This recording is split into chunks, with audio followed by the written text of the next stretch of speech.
ছানার পায়েসের রেসিপি তো আগেই শেয়ার করেছি, তোমরা আমায় কমেন্টে নিরামিষ রেসিপি শেয়ার করার কথা বলো। তো দোলের দিনের মেনুতে ছিল সম্পূর্ণ নিরামিষভাবে লুচির সাথে পনির ফুলকপি। প্রথমেই পনিরটাকে একটু লাল করে ভেজে নুন গরম জলে আমি ভিজিয়ে রেখেছি, তাহলে নুনটাও ঢুকবে আর পনিরটাও সফট হবে।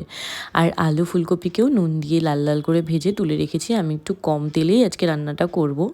তারপর তেলের মধ্যে তেজপাতা, দারচিনি ফোড়ন দিয়ে আদা বাটা, কাঁচা লঙ্কা বাটা দিয়ে দিলাম। গুঁড়ো মশলায় হলুদ, জিরের গুঁড়ো, কাশ্মীরি লঙ্কার গুঁড়ো, ধনের গুঁড়ো দিয়ে খুব ভালো করে কষিয়ে দিয়ে দিয়েছি টমেটো পিউরি। তারপর অ্যাড করেছি 1 চামচ টক দই। কষিয়ে নেওয়ার পর তেল ছাড়লে অ্যাড করে দেবো ভেজে রাখা আলু আর ফুলকপি। আলু ফুলকপি ভাজার সময় নুন দিয়েছিলাম, সেই বুঝে তোমরা নুন অ্যাড করো।